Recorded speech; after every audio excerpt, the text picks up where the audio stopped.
Virginia Apgar Clark nació en New Jersey, Estados Unidos, el 7 de junio de 1909. Fue la hija de Helen Clark y Charles Emory Apgar, investigador de electricidad, ondas de radio y publicador de varios artículos de astronomía.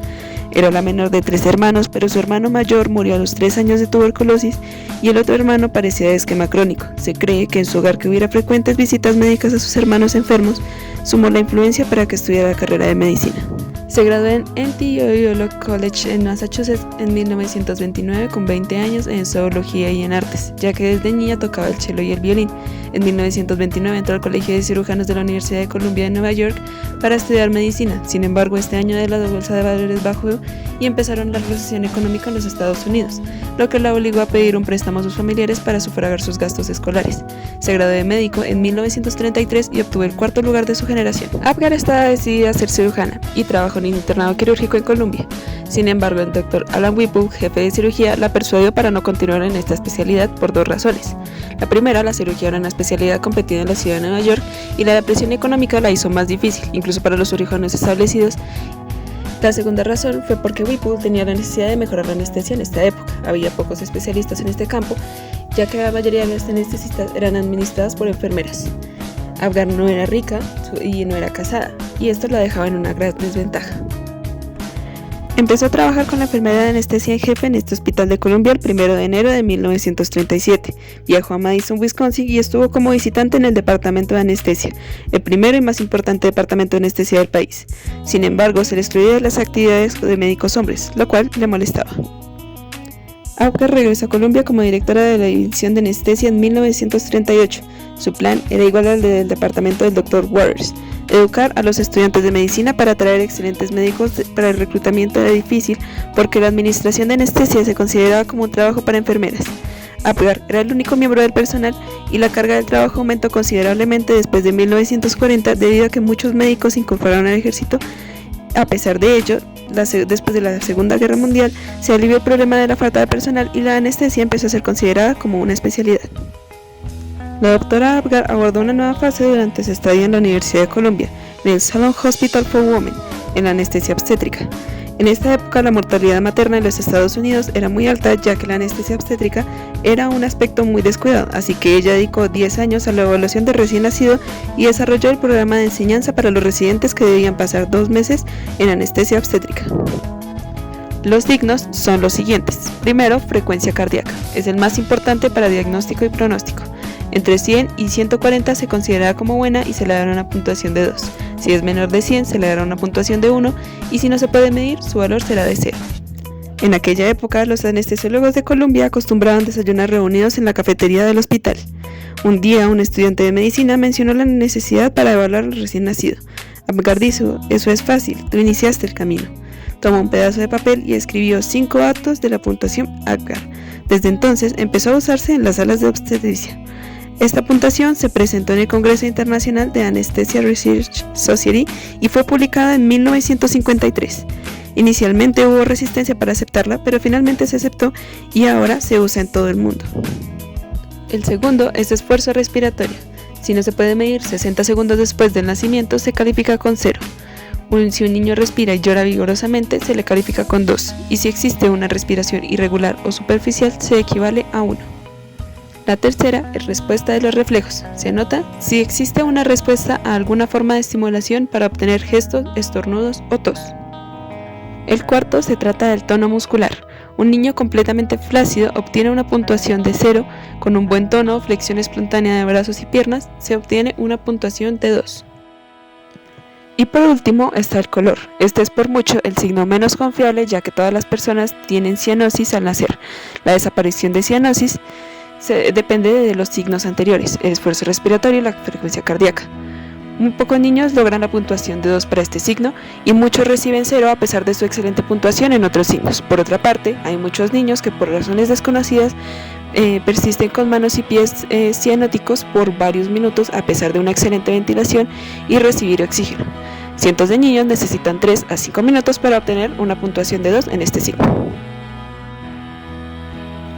En 1962 a este conjunto de signos se le empezó a llamar escala Apgar y el pediatra Joseph Butterfield utilizó las letras Apgar para que los estudiantes de medicina lo aprendieran mejor.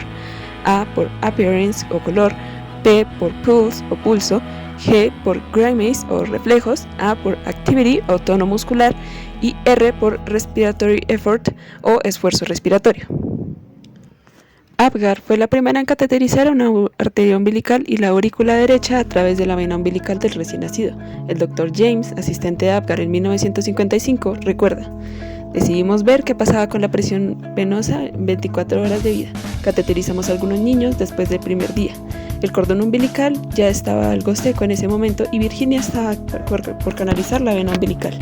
Finalmente insertó el catéter y, Dios mío, la sangre saltó hasta el techo. Él pensó que estaba en la aorta y ella contestó: para nada, por supuesto que no. Sacó el catéter y salió un chorro de sangre. Así logramos la primera cateterización de la arteria umbilical. Actualmente esta cateterización, dependiendo de la cateterización, si se hace en la vena umbilical o la arteria umbilical, se utiliza para obtener muestras de sangre, administración inmediata de medicamentos o líquidos en casos de reanimación de emergencia, administración de nutrientes parentales o soluciones hipertónicas, hacer transfusiones, cateterización cardíaca de recién nacido, entre otros. Y en 1955, cuando medio mundo creía que lo único necesario para resucitar a un recién nacido era darle oxígeno intragástrico, Apgar y James probaron que este método era inútil para salvar a un bebé asfixiado y era más efectivo con un laringoscopio quitar las obstrucciones de la laringe, y en este mismo año enseñaron a varios cientos de médicos a utilizar este método en la American Medical Association o AMA. Sin embargo, Apgar fue una dama de muchas pasiones alejadas de su trabajo. Entre ellas, era una ávida coleccionista de estampillas y sus viajes por todo el mundo le permitieron aumentar su colección, que era una de las más grandes del mundo, llegando a recibir una estampilla con su cara como reconocimiento. Aprendió a pilotar un avión porque quería volar debajo del puente George Washington y volaba a menudo sobre las calles de Nueva York en su avión rojo. Salvó 16 vidas de personas con obstrucción en la vía aérea por alimentos, en restaurantes o en la calle. En esa época la maniobra de Heimlich todavía no existía, así que Virginia siempre llevaba consigo un pequeño tubo y un bisturí para realizar cricorotomías. Hablaba como ametralladora y sus compañeros decían que tenía otra vía para respirar por la velocidad que hablaba. Su socio, el Dr. Stanley James, cuenta: una de sus pocas cosas que Ginny no podía hacer era hablar despacio. Recuerdo cuando habló para cientos de médicos en una convención y era evidente que muchos de ellos no habían entendido una sola palabra de lo que había dicho, pero estaban completamente enamorados por su personalidad. A pesar de ello, no había evidencias de que se hubiera casado o tenido descendientes. Por el sorprendente trabajo de la doctora Apgar, no es de extrañar que haya recibido varios reconocimientos no muy comunes entre las mujeres de la época.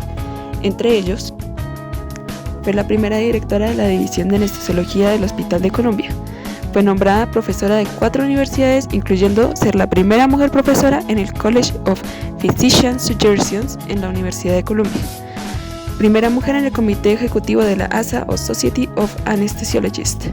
Fue la primera mujer en recibir una medalla de oro por servicio distinguido en medicina y del Colegio de Cirujanos de la Universidad de Columbia. Escribió el libro Is My Baby Alright en 1973 como guía para los padres sobre los cuidados del recién nacido, métodos seguidos por los pediatras para explicar a sus madres cómo implementar estos cuidados. Recibió 3 doctorados, incluyendo el Board Certification of American Society of Anesthesiologists, siendo la segunda mujer en recibir este diploma.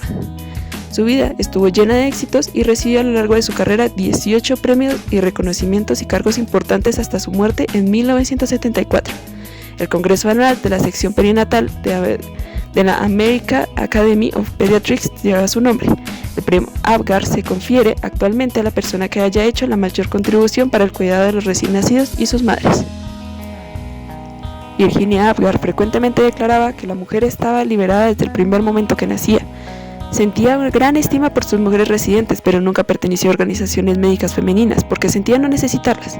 Sin embargo, el diario y conversaciones expresaba su indignación por las diferencias salariales entre ella y sus colegas hombres. A las reuniones de puros hombres en privado reconocía las restricciones que enfrentó como la mayoría de las doctoras de esa época. Convenció a las restricciones de que la limitaban y tomó la ventaja de las oportunidades disponibles para crear la más excepcional carrera de anestesiología. Tuvo muchas situaciones en su contra la mayor parte de su vida, en parte por la época en la que nació, pero a pesar de ello no se dio por vencida y prevaleció con su sueño a lo largo de los años, demostrando que a pesar de las adversidades económicas, sociales, culturales y con edad, con prevalencia y constancia y especialmente haciendo lo que amas, puedes lograr cosas increíbles y permanecer con tus logros a través del tiempo, ya que en el 2022 se conmemorará el 70 aniversario de la valoración Apgar, el cual ha salvado a millones de niños alrededor de todo el mundo.